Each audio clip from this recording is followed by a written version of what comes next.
Have you ever looked at someone and assumed they were nothing, only to find out they owned the very ground you were standing on? In a world where money talks, but true wealth whispers. One woman decided to scream. Meet Dominic, a husband who thought he was playing the field, and Elsa the mistress who thought she'd won the jackpot. They laughed at his plain wife, Vivian, for wearing old clothes and flying economy, but they didn't know a secret that would shatter their reality. The hotel they slept in, the casino they gambled in, and even the airport they landed at, all belonged to her. This isn't just a breakup, it's a corporate takeover. The chandelier in the lobby of the Grand Aurora didn't just sparkle, it dripped excess. 5,000 Swarovski crystals suspended over a floor of Italian marble that cost more per square foot than most people earned in a year. It was the kind of place where the air smelled of white tea and cold hard cash. Vivian Street. Claire sat in a wingback velvet chair near the concierge desk, almost disappearing into the upholstery. To the untrained eye, she was nobody. She wore a beige, oversized cardigan that looked a bit too worn, a pair of nondescript leggings and canvas sneakers. Her hair was pulled back in a messy bun, held together by a simple black elastic. There were no logos on her bag, just a soft, slouchy leather tote that had seen better days. She looked like the help, or perhaps a tired nanny waiting for her charges. She was actually waiting for her husband, Dominic Reynolds. He had told her he was in London for a crucial merger that would define his career. He had told her to stay home in Connecticut to water the hydrangeas and keep the house tidy. But Vivian wasn't in Connecticut. She was in Las Vegas, sitting in the lobby of the crown jewel of the Ether Hospitality Group. She checked her watch, a small vintage piece with a scratched face. 10:15 p.m. Right on time. The revolving doors spun, and in walked Dominic. He looked the part of the rising corporate star, a bespoke navy suit, a Tag Heuer watch that he'd bought on credit, and a smile that was too bright for the late hour. He wasn't alone. Clinging to his arm was a woman who was everything Vivian was currently pretending not to be. She was tall, blonde, and loud. Her dress was a neon pink bandage number by Hervé Léger that left very little to the imagination, and she was carrying a Louis Vuitton Neverfull bag that looked brand new. This was Elsa Hart, the personal assistant. Vivian watched over the top of a magazine as they approached the front desk. "Check in for Reynolds," Dominic said, his voice booming with the false confidence of a man spending money he barely had. "Presidential suite," the receptionist, a young man named Carter, typed furiously. "Welcome back, Mr. Reynolds. And Mrs. Reynolds?" Dominic froze. He coughed, glancing nervously at Elsa. No, this is Miss Hart, my associate." Elsa giggled a sharp, grating sound. "The better half for the weekend," she whispered loud enough for the concierge to hear. She leaned against the marble counter, flipping her hair. "Make sure we get the champagne service, sweetie. Dommy promised me the full Aurora experience." Vivian lowered her magazine. She stood up. She didn't rush. She walked with a slow, terrifying calmness toward the desk. "Dommy," she repeated, her voice soft, but cutting through the lobby noise like a razor blade. Dominic whipped around. The color drained from his face so fast he looked like a corpse. "Vivian, what are you doing here?" Elsa looked Vivian up and down, her lip curling in immediate distaste. She saw the messy bun, the sneakers, the beige cardigan. She saw a woman who looked like she shopped at a discount outlet. "Oh my God," Elsa laughed, a cruel barking sound. Is this her? Is this the little wife you talk about? Dom, you're kidding me, Dominic was stammering. Viv, this is work. This is a business trip. You shouldn't be here. You look at you. You're embarrassing me. I'm embarrassing you, Vivian asked, tilting her head. You told me you were in London. Plans changed, Dominic snapped, trying to regain control by raising his voice. And look at you, you show up at a 5-star resort looking like you're here to clean the toilets. Jesus, Viv.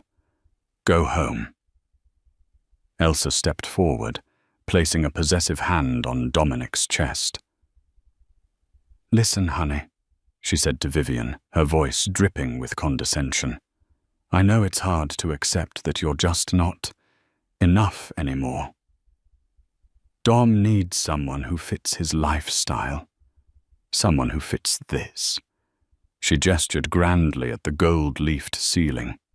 Look at this place. Look at me. And then look at yourself. You're a frantic housewife in sweatpants crashing a high rollers party. Vivian didn't blink. She looked at Elsa's hand on her husband's chest. Then she looked at the receptionist, Carter. Carter's eyes went wide. He had looked up. He recognized the woman in the beige cardigan. His mouth opened to speak, to say, Good evening, Madame St. Clair. But Vivienne held up one finger, a subtle motion that silenced him instantly. I see, Vivienne said quietly to Dominic. So this is it. You're trading me in.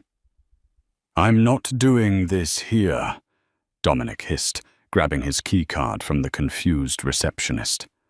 Go home, Vivian. Take the bus, take a train. I don't care. Just get out of my sight before security drags you out for loitering. Elsa laughed again. Maybe we should give her some chips, Dom. Let her play the penny slots. She looks like she needs a win. She dug into her Louis Vuitton bag and pulled out a crumpled $5 bill, tossing it at Vivian's feet. Go buy yourself a coffee, sweetie. The adults are talking. The bill landed on the polished marble. The lobby went silent. A few guests turned to watch. Vivian looked down at the $5. Then she looked up at Dominic. Pick it up, she said. What? Dominic scoffed. Pick it up. You're insane, Dominic muttered. He grabbed Elsa's hand. Come on, babe. Let's go to the suite. She's pathetic. They turned their backs on her. As they walked toward the golden elevators, Elsa's laughter echoed off the walls. Did you see her shoes, goddom? I did you a favor taking you off that leash. She's practically a peasant. Vivian stood alone in the center of the lobby. Carter, the receptionist, looked terrified. Madame, he whispered, shall I call security? Shall I have them removed? Vivian bent down and picked up the $5 bill. She folded it neatly and placed it in her pocket. No Carter, she said, her voice dropping the frantic housewife act, revealing the steel beneath. Let them enjoy the night. Let them order the champagne. Let them think they own the world. She pulled a phone from her pocket. Not the cracked iPhone she used around Dominic, but a sleek black satellite phone. Because tomorrow, Vivian smiled, and it was a smile that promised total scorched earth destruction. I'm going to remind everyone who actually owns it. Dominic Reynolds felt like a king. The presidential suite on the 50th floor was larger than the first house he and Vivian had bought together. It had a wraparound balcony overlooking the neon strip, a grand piano, and a bathroom stocked with Hermes amenities. He poured 2 glasses of Krug champagne, $400 a bottle, charged to the room, of course. To us, he toasted, clinking glasses with Elsa. She was lounging on the velvet chaise, scrolling through Instagram. I still can't believe she showed up. Elsa giggled, taking a sip. She looked so grey. Does she even own a dress? Vivienne is simple, Dominic said, waving his hand dismissively. She doesn't understand this world. The luxury, the power. She's content with coupons and leftovers. I've outgrown her Sarah. I need someone who can stand next to me when I make CEO. When we make CEO, Elsa corrected, winking. You know the staff treated us like royalty downstairs. Did you see that receptionist? He looked like he was about to bow. That's because I'm a platinum member, Dominic lied. He wasn't. He was using a corporate card that was technically flagged for travel expenses, but he figured he'd bury the cost in the quarterly report. Dominic walked to the window, looking out at the sprawling complex of the hotel, the casino below, and the private airfield in the distance where the Gulf Streams were landing. One day, Dominic sighed, I'm going to run a place like this. Little did he know he was currently standing inside a very small part of his wife's portfolio.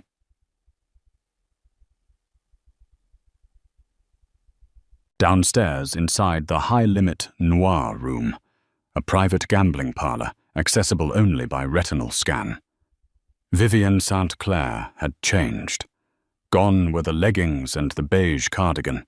She was now wearing a midnight blue silk jumpsuit that fit her like a second skin, paired with diamond stud earrings that were small but flawless D-color stones worth more than Dominic's car. Her hair was loose, cascading in waves down her back. She sat at the head of a mahogany conference table in a private office behind the casino floor. Across from her sat the general manager of the hotel, a man named Arthur Sterling, and the head of security, a hulking ex-Mossad agent named Silas. The audit is complete, Madame St. Clair. Arthur said, his hands trembling slightly as he slid a black folder across the table. Vivienne opened it. Her eyes scanned the numbers. Dominic Reynolds, she read aloud. Mid-level Vice President of Sales for Omnitech Solutions. Yes. Arthur nodded. Omnitech is a subsidiary of Ether Group.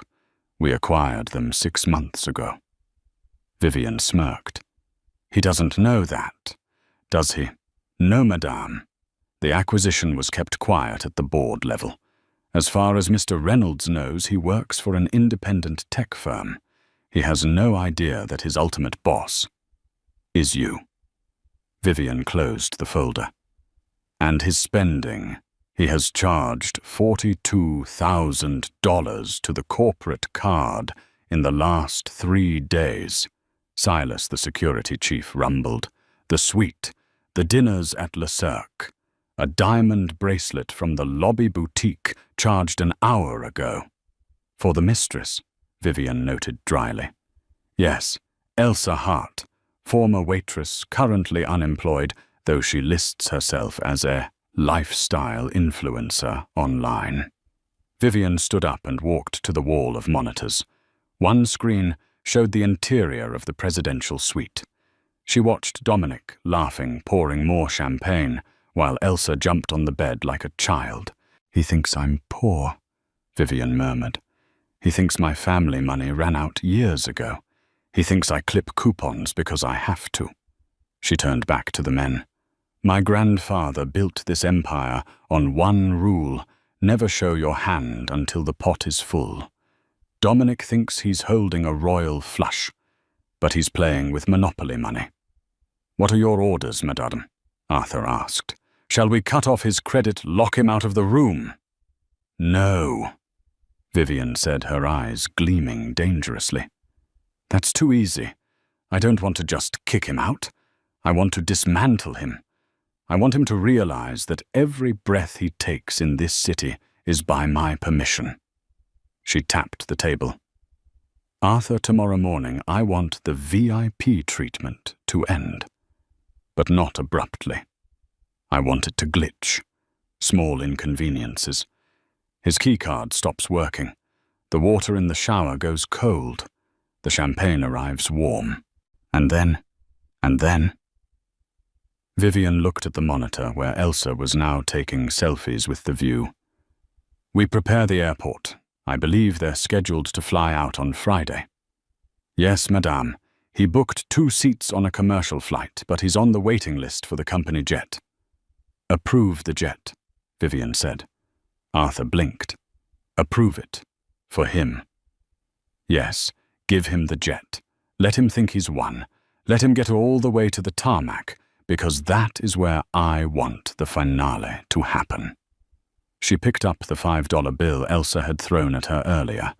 She smoothed it out on the mahogany table. He treated me like a beggar in my own palace, Vivian whispered.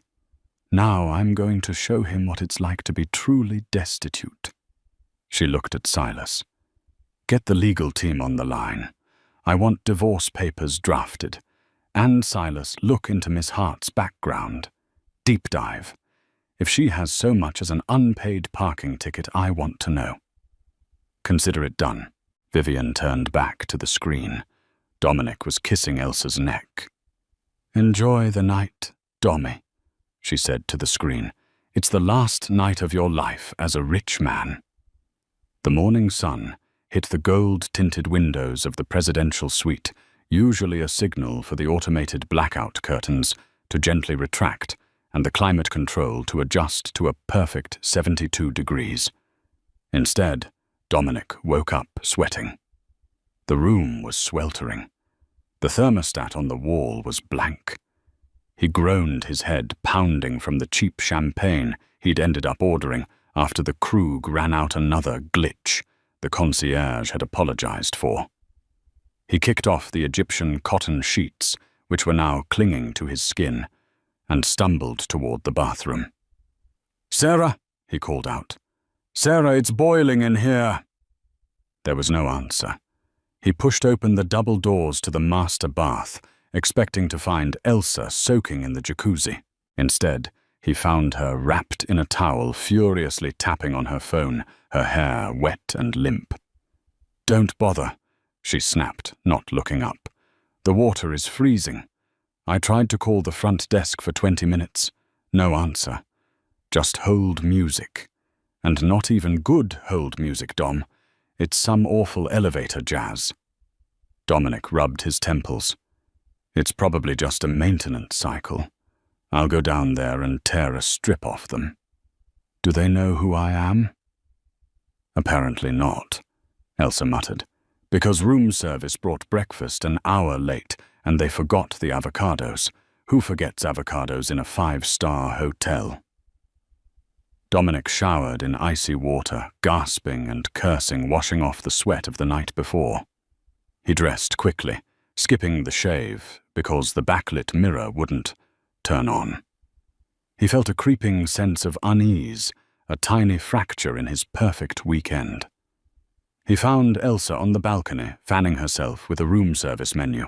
"Let's just go to the pool," Dominic said, trying to salvage the mood. "I reserved the Emperor Cabana. Private butler misting fans, the works. We'll cool off there." Elsa perked up. "Fine.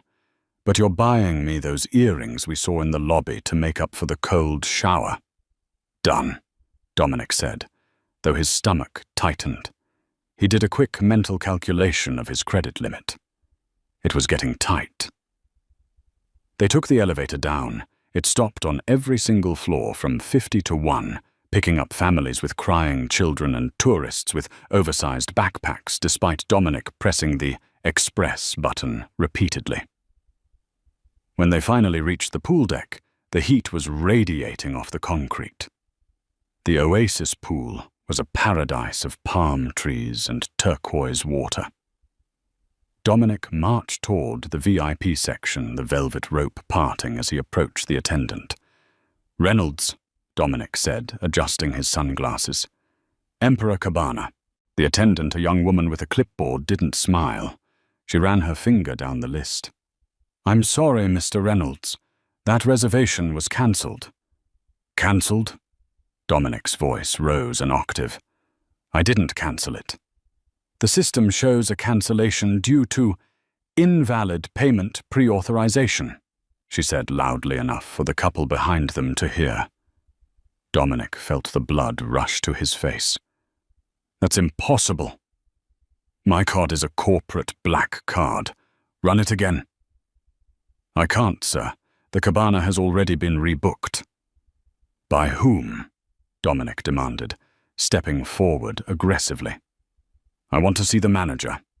Who is in my cabana? The attendant gestured to the sprawling, silk-draped tent in the center of the island. Sitting there back to them was a woman in a wide-brimmed hat, reading a hardcover book. She was being served iced tea by 3 waiters simultaneously. That is a private guest of the owner, the attendant said. Now, if you'd like, there are 2 lounge chairs available near the kiddie pool. Complimentary towels are $5. Elsa let out a screech of disbelief. The kiddie pool, Dominic, do something. This is ridiculous, Dominic spat. He grabbed Elsa's arm. We're leaving. We'll go to the casino. I'll win enough to buy this damn pool. As they stormed off, the woman in the Emperor cabana lowered her book. It was Vivian. She watched them go, her expression unreadable behind her oversized Chanel sunglasses. She picked up her iced tea, a rare blend of Darjeeling that cost $50 a cup, and took a sip. Arthur, the general manager, stepped out from behind a pillar. Too subtle, he asked quietly. Just right, Vivian replied. He's angry now. He's impulsive. When a man like Dominic feels small, he tries to spend his way back to feeling big. Let him go to the tables. Is the dealer ready? Yes, madame. We have Marco at the blackjack table. He's the best cooler in Vegas. Dominic won't win a hand. Vivian nodded. Good. And Arthur. Make sure his key card stops working around 2:00 p.m. I want him to have to come down to the desk and beg to get back into his room. With pleasure. Vivian turned back to her book. It was a biography of Catherine the Great. She found it inspiring. Meanwhile, on the casino floor, Dominic was unraveling. He had pulled $5,000 from the ATM, hitting his daily withdrawal limit, and dipping into the joint savings account he shared with Vivian. She won't notice, he told himself. I'll put it back on Monday with double the interest. He sat at a high-stakes blackjack table. Hit me, Dominic growled. He had a 16. The dealer showed a king. The dealer, a man with dead eyes and quick hands, flipped a card. 7. Bust. Unbelievable. Dominic slammed his fist on the felt. Beside him, Elsa was bored. She was scrolling through TikTok occasionally, sighing. Dom, you're down $4,000. Can we just go shopping? You promised me the bracelet. Quiet, Sarah. I'm working here, Dominic snapped. Double or nothing. He lost the next hand. And the next. It wasn't just bad luck. It was a statistical anomaly. Every time he had a 20, the dealer pushed. Every time he had a 12, he busted. It was as if the cards themselves were allergic to him. By 1:30 p.m., Dominic had lost $7,000. He was sweating through his linen shirt. That's it, Elsa said, standing up. I'm going to the room to order lunch. You are being a loser right now, and it's not a good look. Fine, go. Dominic yelled, ignoring the stares of the pit boss. I'll come up when I've won it back. Elsa stomped off toward the elevators. Dominic sat there, staring at his last $100 chip. He felt a vibration in his pocket. It was a text from Vivian. Hi, honey. Just checking in. The water heater at home broke, and the repairman needs $200. I don't have enough in the checking account. Did you move some money? Love. Viv. Dominic stared at the phone. The audacity. He was here losing a fortune, and she was bothering him about a water heater. He typed back, "Handle it yourself. I'm in a meeting. Stop spending money." He threw the phone down and pushed his last chip forward. All in. The dealer flipped an ace and a jack, blackjack, for the house. Dominic stared at the table, his vision swimming. He was broke. Cash broke. He had to use the corporate card for everything else now. He stood up, his legs shaky, and headed for the elevators. He needed a drink, and he needed to scream at someone. When he got to the elevator bank, he saw Elsa arguing with a security guard. "What do you mean? Access denied?" she was shrieking. "I am in the presidential suite." "I'm sorry, miss," the guard said calmly. "The key card is reading invalid. You'll need to go to the front desk to re-verify your payment method." Dominic walked up, his face pale. "What is going on? Your card is declined, Dom," Elsa yelled, hitting him on the chest with her clutch. "They locked us out." "My makeup is in there. My chargers fix it." Dominic looked around. People were watching. The facade was cracking. I'll handle it," he whispered. "It's a bank error. It has to be." But deep down in the pit of his stomach, Dominic Reynolds was starting to feel the cold shadow of the woman he had left in Connecticut. Or so he thought. The lobby of the Grand Aurora was bustling, but for Dominic the noise was distant buzz. He stood at the reception desk, sweating profusely, while Elsa sat on a nearby bench, refusing to look at him. "Mr. Reynolds," the receptionist said, a different one this time, a woman with a sharp bob and glasses. "I see the issue. The credit card on file, the corporate Amex. It's been flagged for unusual activity. The bank requires voice authorization." "Fine," Dominic said, wiping his forehead. "Give me the phone." "Actually, sir, since the bill currently exceeds the pre-authorization limit by..." She checked the screen. $14,000. We require a secondary form of payment to unlock the room." "I don't have another card on me," Dominic hissed. "Look, I am a vice president at Omnitech. You know we are good for it. Just unlock the damn door." "I can't do that, sir. Company policy." Dominic was about to explode when a man in a sharp grey suit approached him. "Mr. Reynolds?" Dominic turned. "Yes, who are you?" "I'm Silas, head of security," the man said. His voice was deep, gravelly. "We've had a call from your corporate headquarters. They are trying to reach you regarding the merger." Dominic's eyes widened. The merger. The London deal. If that went through, his bonus would cover this entire disaster of a trip 10 times over. Yes. "Yes, I've been having phone trouble," Dominic lied. "They are waiting for you in conference room B," Silas said.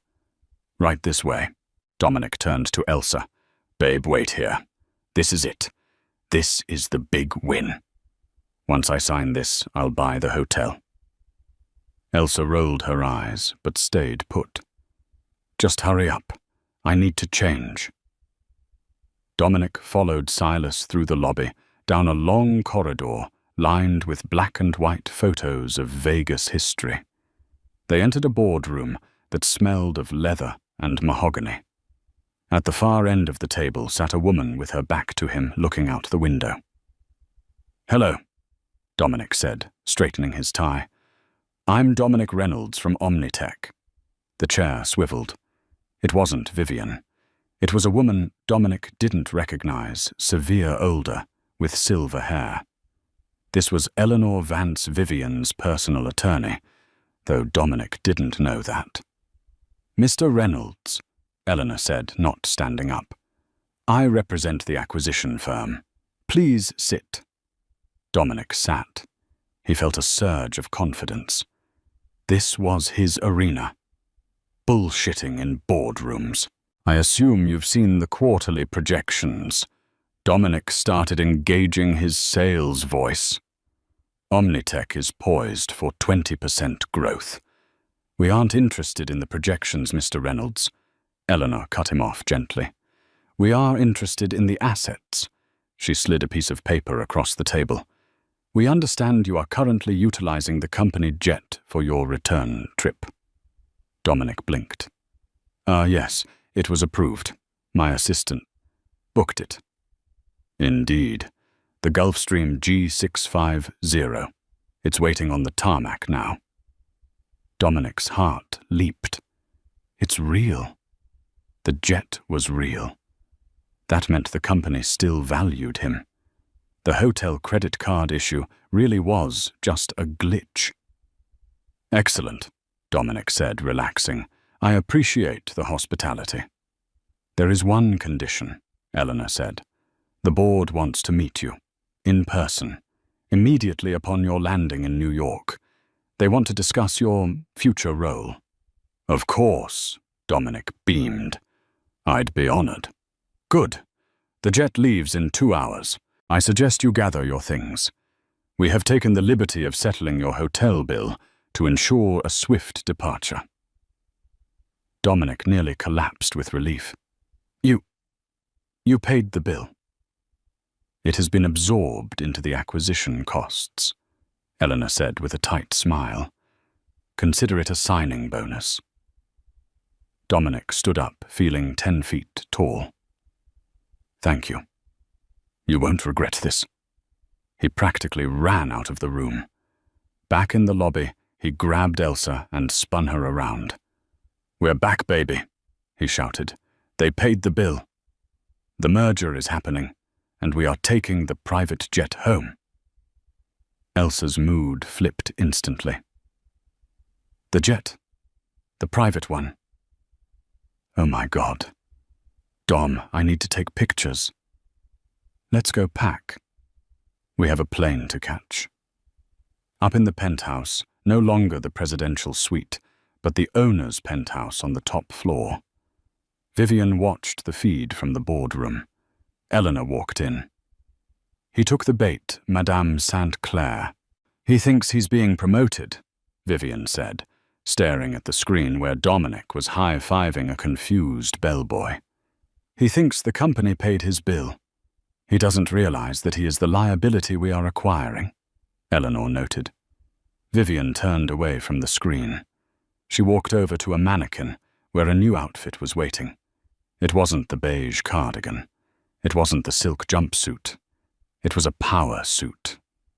White, sharp, the kind of suit a woman wears when she is about to execute a hostile takeover.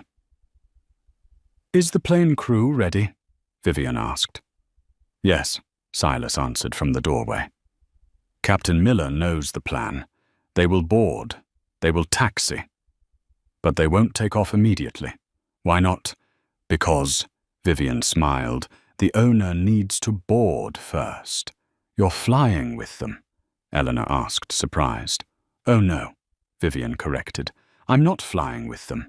I'm flying instead of them. But I want to see their faces when they realize the seats they are sitting in, belong to me. She checked her watch. Let's go to the airport. It's time to end this charade. The private airfield was a shimmering expanse of heat and asphalt. The Gulfstream G650 stood like a silver hawk, its engines humming. A red carpet, an actual red carpet, had been rolled out. Dominic and Elsa stepped out of the hotel's complimentary limousine, a final courtesy Arthur had approved.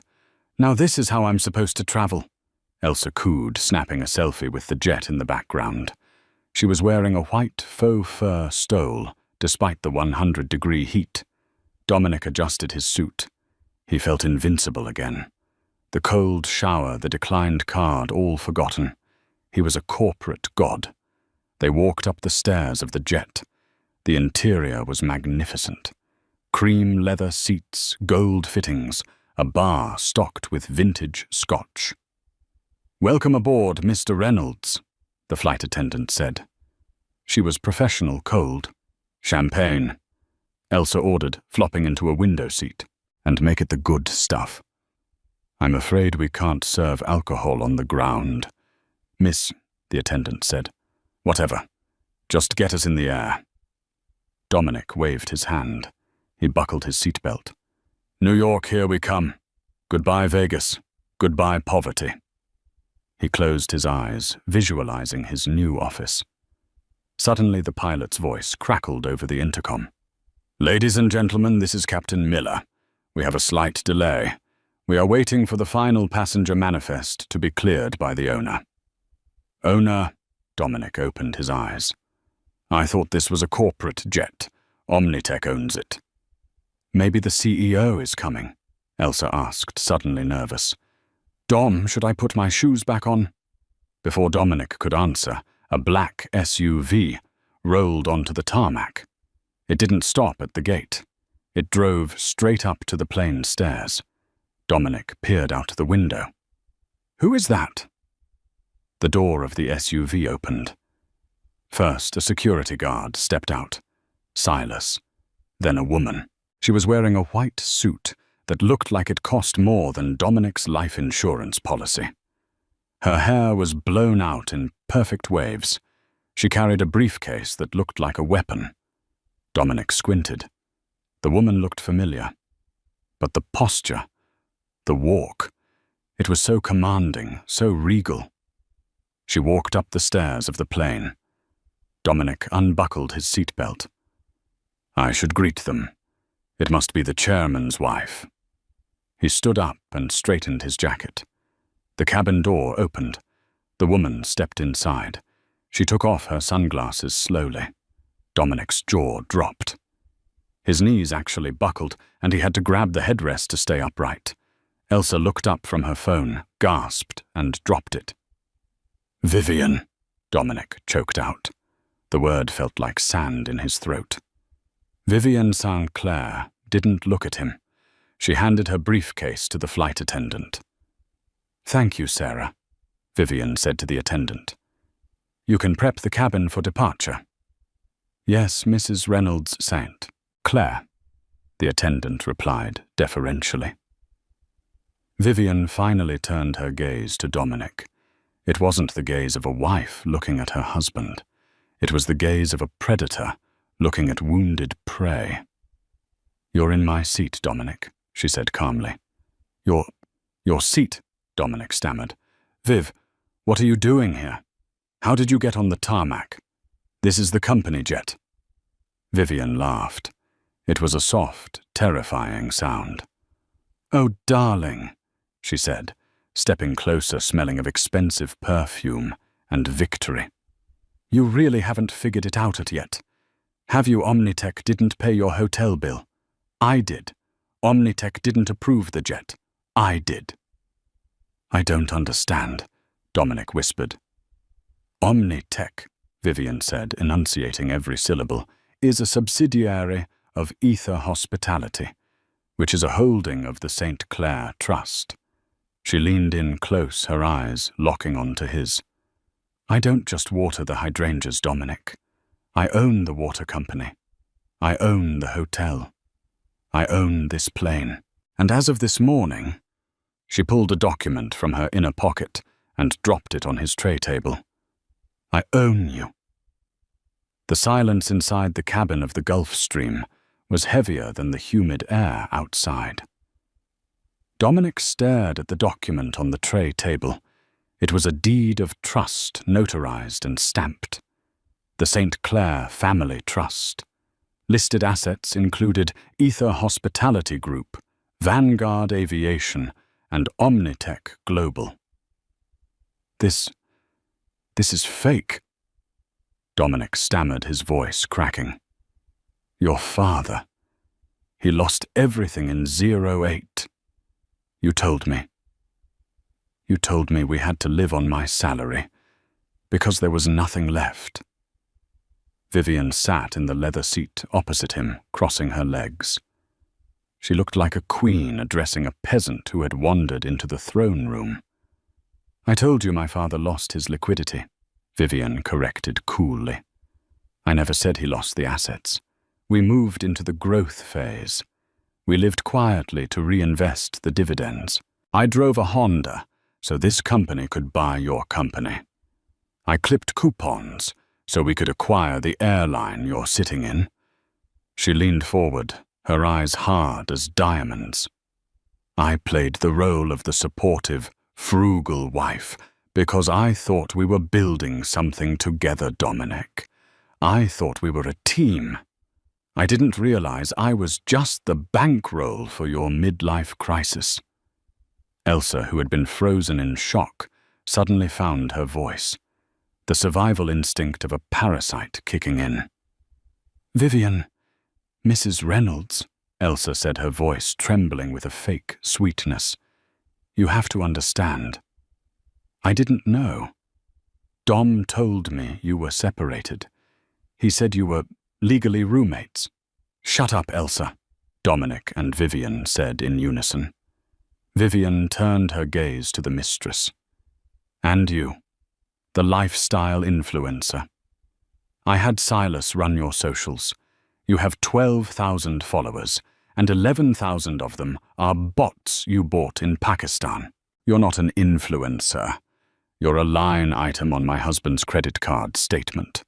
A very expensive, tacky line item."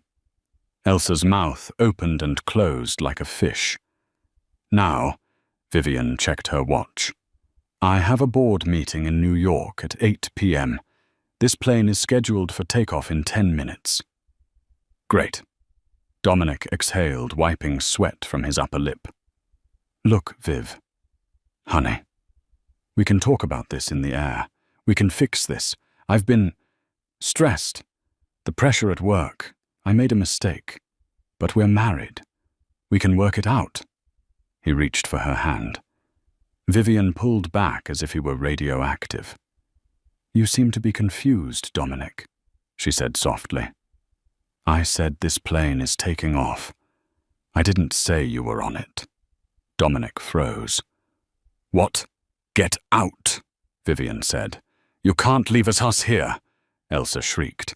"We're in the middle of a private airfield. It's 100 degrees outside. How are we supposed to get home?" "Commercial." Vivian shrugged.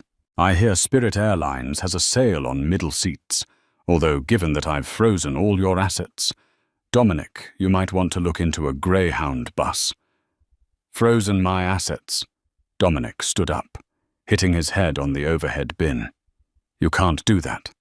That's my money." "It's marital money." Vivian smiled a shark's smile. "And since I suspect you're about to be unemployed, I've petitioned the court to freeze the accounts to prevent wasteful dissipation. Buying a diamond bracelet for a mistress counts as wasteful, by the way." She pressed the call button. "Silas." The large security chief appeared in the doorway of the plane. "Mr. Reynolds and Miss Hart are leaving now," Vivian said. "Help them with their luggage, and by help I mean throw it on the tarmac." "No, my Louis Vuitton," Elsa screamed as Silas grabbed her bag and tossed it out the door. It hit the asphalt with a sickening crunch. "Dominic, move," Silas grunted. "Vivian, please," Dominic begged, backing away. "Don't do this. I'm a vice president. I have dignity."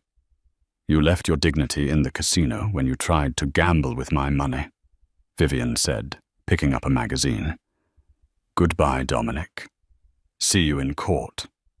Silas grabbed Dominic by the back of his expensive suit jacket and physically marched him to the door. Dominic stumbled down the stairs, nearly tripping over Elsa, who was on her knees checking her bag for scratches. The stairs retracted. The door sealed shut with a heavy thud. Dominic and Elsa stood on the burning, hot asphalt. The heat waves shimmered off the ground. Inside the cool, pressurized cabin, Vivian signaled the pilot. The engines roared to life. A blast of hot jet wash hit Dominic and Elsa, blowing Elsa's hat across the runway and covering Dominic's face in dust. They watched the G650 taxi away, a silver bullet shooting towards the sky. "My phone is dead," Elsa cried, holding up her device. "And I don't have any cash." "You have cash, right, Dom?" Dominic checked his pockets. He had the $5 bill Vivian had forced him to pick up in the lobby yesterday. That was it. He looked at the $5. Then he looked at the distant terminal building, a mile-long walk across the sun-scorched restricted zone. "Start walking," Dominic muttered. "I hate you," Elsa screamed, throwing her heels at him. "This is all your fault." "Shut up," Dominic roared back, the reality of his situation finally crashing down on him. "Just shut up and walk." Monday morning in Connecticut usually brought Dominic a sense of superiority. He would drive his leased BMW into the Omnitech parking lot park in his reserved spot and walk in like he owned the place. This Monday was different. He had arrived back in Connecticut at 3 a.m. after a 13-hour nightmare involving a delayed budget flight, a middle seat next to a man eating tuna salad, and a $200 Uber ride he had to beg the driver to charge to his already over-limit credit card, promising a cash tip he didn't have. He hadn't gone home. He was terrified to face Vivian. He had slept in his car in the office parking lot. He woke up at 7:30 a.m. with a stiff neck and a suit that looked like he'd slept in it, because he had. He tried to splash water on his face in the lobby bathroom, but the dark circles under his eyes were permanent. "I just need to get to my office," he told himself. "If I can get to my desk, I can access the company accounts. I can move some numbers around. I can fix this." He took the elevator to the 12th floor. The office was buzzing. Phones were ringing. People were typing. But as Dominic walked down the central aisle, the noise died down. Heads turned. Whispers started. "Is that him? Look at his suit. I heard she owns the whole building." Dominic kept his head down, marching toward his corner office. He reached the glass door with his nameplate, Dominic Reynolds, VP of Sales. He reached for the handle. It was locked. He tapped his keycard against the reader. Beep, beep. Access denied. "Stupid thing," Dominic muttered, tapping it harder. Beep, beep. "Mr. Reynolds." Dominic turned. Standing behind him wasn't his assistant, Sarah. It was the director of human resources, a woman named Karen, who usually smiled at his jokes. She wasn't smiling today. Beside her stood two large men in security uniforms. "Karen." Dominic forced a laugh. "My keycard is acting up. Must be the magnetic strip." "Your access has been revoked, Dominic," Karen said loudly. The entire office floor was now silent. Every ear was tuned in. "Revoked? What are you talking about? I have a meeting with the London team in 10 minutes. "There is no London team," Karen said. "And you don't have a meeting. You have an exit interview." She gestured to the conference room, the fish bowl with glass walls where everyone could see inside. Dominic felt his stomach drop. "I'm not doing this here. I want to speak to the CEO. Get Mike on the phone." "Mike doesn't work here anymore either," Karen said. "He was let go this morning for lack of institutional controls. The new acting CEO is flying in from New York, but she left instructions regarding you." "She," Dominic whispered. "Please step into the conference room, Dominic. Don't make us drag you." Dominic walked into the room. Sitting on the table was a single cardboard box. Inside were a stapler, a framed photo of him and Elsa which he had foolishly kept on his desk, and a stress ball. Karen slid a thick stack of papers across the table. "This is your notice of termination," she said. "On what grounds?" Dominic demanded, trying to find his old bluster. "I am the top salesman in this division. I brought in the Parker account. Grounds." Karen opened a folder. Let's start with embezzlement. I never stole a dime. You utilized the corporate American Express for personal travel to Las Vegas, Karen read. Charges include a presidential suite at the Aurora Gambling Chips jewelry purchases and dining. Total unauthorized spend, $42,300. That was a business trip. I was meeting a client. We checked, Karen said monotonously. There were no clients, just a Miss Elsa Hart. Furthermore, you attempted to commandeer a corporate asset, the G650 jet, for personal transport, without authorization. Vivian authorized it, Dominic shouted. She was there. Mrs. St. Clair, Karen corrected sharply, is the chairman of the board. You are an employee. She did not authorize you to use the jet. She reclaimed it. Karen flipped the page. Additionally, we have violations of the morality clause. Bringing a mistress to a company-owned property and verbally abusing staff members, specifically the reception team at the Aurora, who filed formal complaints about your conduct. Dominic sank into the chair. So, I'm fired. Terminated with cause, Karen said, which means no severance package, no stock options. Those are forfeited. But I need that severance, Dominic cried. I have a mortgage, I have car payments. Actually, Karen pulled out another document regarding the $42,300 you stole. The company is filing a civil suit to recover those funds. We will be garnishing any future wages and placing a lien on your personal assets. You can't do that, Dominic whispered. It's already done. Security will escort you out. One of the guards stepped forward. Let's go, Mr. Reynolds. Dominic stood up. He grabbed the cardboard box. He walked out of the glass room. The walk to the elevators felt like a funeral procession. His former colleagues, people he had bragged to, people he had belittled, watched him go. Some looked pitying. Most looked amused. He saw his assistant Sarah typing furiously on her computer. She didn't even look up. As the elevator doors closed, cutting off his view of the life he used to have, his phone buzzed. He looked at the screen. It was a text from Elsa. Hey Dom, I saw the news online. TMZ picked it up. Husband of hotel heiress fired for embezzlement. Dominic typed back, Sarah. I can explain.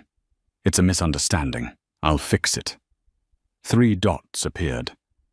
Then the message came through. Don't bother. I'm blocking you. Also, the diamond bracelet is fake. The pawn shop laughed at me. You're a loser, Dominic. Goodbye.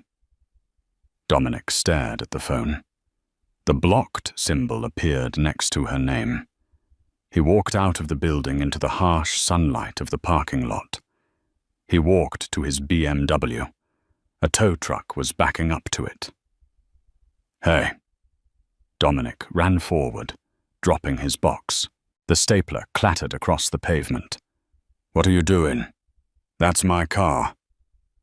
The tow truck driver, a burly man with a cigar, looked at a clipboard. Lease is under Omnitech Corporate Fleet, the driver said. Order came in 10 minutes ago. Repossess immediately. But how am I supposed to get home? Dominic pleaded. The driver shrugged. Not my problem, buddy. He hooked up the car and lifted it. Dominic watched as his last symbol of status was dragged away. He stood alone in the empty parking spot. He checked his pockets. $5. He had $5. And he realized with a sinking horror that the only person who might possibly help him was the woman he had spent the last year betraying. He had to go home. He had to face Vivian. It took Dominic 4 hours to get home. He took a bus that smelled of diesel and wet dog, which dropped him 3 miles from his neighborhood.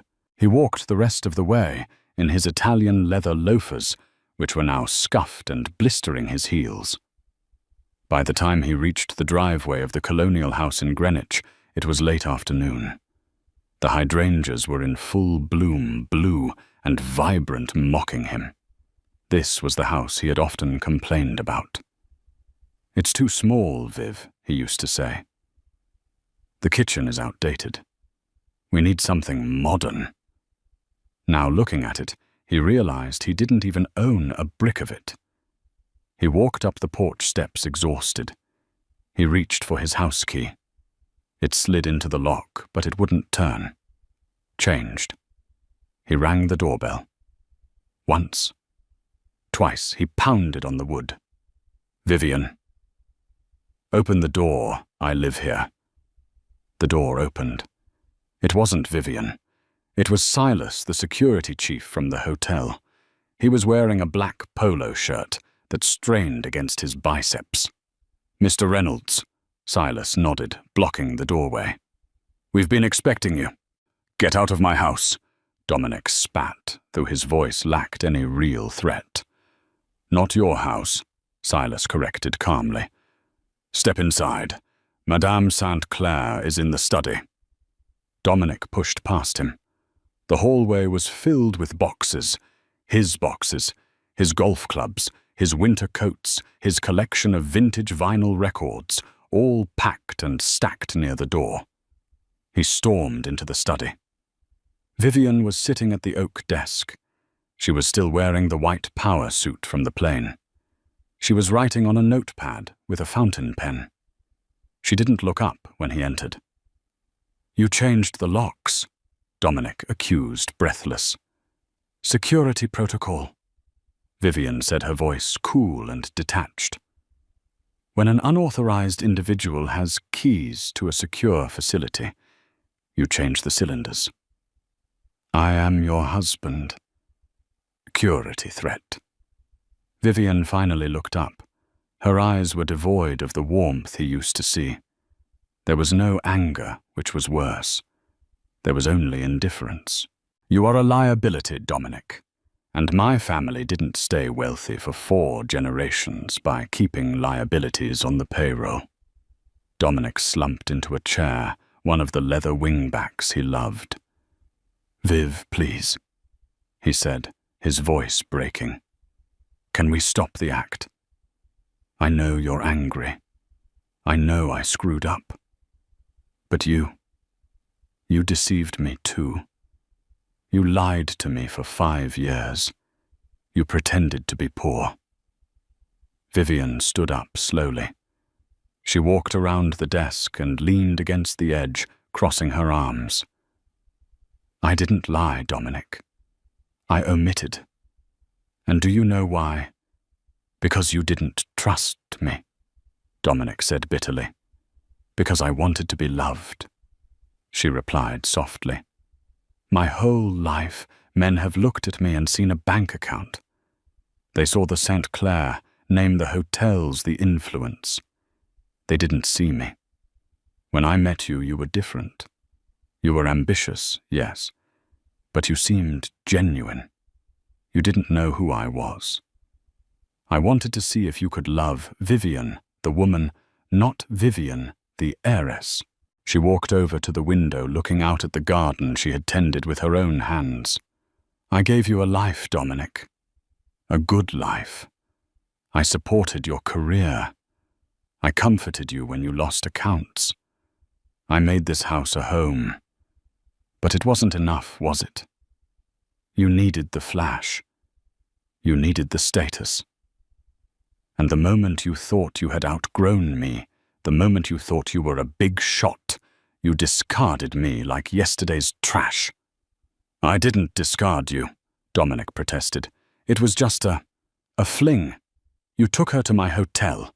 Vivian snapped, her voice rising for the first time. "You slept in my suite. You laughed at me in my lobby. You threw $5 at me on my floor." She reached into her pocket and pulled out the crumpled $5 bill. She flicked it at him. It hit his chest and fluttered to the floor. "Here, you might need this." Dominic stared at the bill. "So what now?" he whispered. "You divorce me. You take half my stuff." Vivian laughed dryly. Half. Oh, Dominic, you really didn't read the papers we signed before the wedding, did you? Dominic frowned. The prenup I insisted on, that I wanted to protect my 401k. Yes. Vivian smiled. You were so worried about your $50,000 in savings that you demanded a strict separation of assets. You insisted that what is mine, and what is yours is yours. She picked up a blue folder from the desk. My lawyers were thrilled. You signed away any claim to the St. Clair estate. You signed away alimony. You signed away the house which is held by the trust. You walked into a fortress and locked yourself out. She tossed the folder onto his lap. This is the divorce decree. It's already filed. You leave with exactly what you brought into this marriage, which after the lawsuit for the money you stole from the company is effectively zero. Dominic felt the room spinning. It was a total checkmate. He had built his own prison brick by arrogant brick. Where am I supposed to go? He asked, his voice trembling. Vivian, I have nowhere. I heard Elsa is looking for a roommate, Vivian said icily, though I doubt she'll take you without a credit card. She pressed a button on her desk phone. Silas. He's ready. Silas appeared in the doorway. Time to go, Mr. Reynolds. Dominic stood up. He looked at Vivian one last time. He wanted to scream, to beg, to apologize. But looking at her, standing there in her suit, powerful and untouchable, he realized he had never really known her at all. He had been living with a sleeping dragon, and he had been foolish enough to poke it. Goodbye, Dominic, she said, turning her back to him to rearrange a vase of flowers. Silas grabbed Dominic's arm, not gently. He escorted him out of the study down the hallway, past the photos of their wedding that were already being taken down by a maid. They reached the front door. Silas shoved a dolly loaded with boxes onto the porch. The Uber is waiting at the curb, Silas said. Madame paid for it. It's a pool ride. You're sharing with 2 others. The heavy oak door slammed shut. The deadbolt clicked. Dominic stood on the porch, surrounded by his cardboard boxes. The sun was setting, casting long shadows across the lawn. He used to think was his. He dragged his boxes down the driveway to the waiting Toyota Camry. The driver popped the trunk. It was already half full. Dominic squeezed his life into the remaining space. He climbed into the back seat, squeezing next to a teenager listening to loud music. As the car pulled away, Dominic looked back at the house. The lights in the study turned off. The lights in the master bedroom turned on. Vivienne was moving on. The mistress was gone. The job was gone. The money was gone. He reached into his pocket, and his fingers brushed the crumpled paper. He pulled it out. $5. He started to laugh, a low, hysterical laugh that made the teenager next to him inch away. He laughed until tears ran down his face, realizing that the joke in the end was entirely on him. And that is the tragic yet satisfying downfall of Dominic Reynolds. He chased the glitter and lost the gold. He thought power came from a credit card limit and a loud mistress, never realizing that true power, the kind Vivian held, doesn't need to shout to be heard. It's a brutal lesson. Be careful who you step on while climbing the ladder, because they might just own the building. Dominic learned the hard way that when you laugh at your partner, you better make sure you aren't standing on a trap door they control. What would you have done if you were Vivian? Would you have forgiven him, or was the airport takedown exactly what he deserved? Let me know in the comments below. I read every single one. If you enjoyed this story of karma and justice, please smash that like button. It really helps the channel grow. And don't forget to subscribe and hit the bell icon so you never miss the next dramatic real-life story. Thanks for watching and see you in the next video.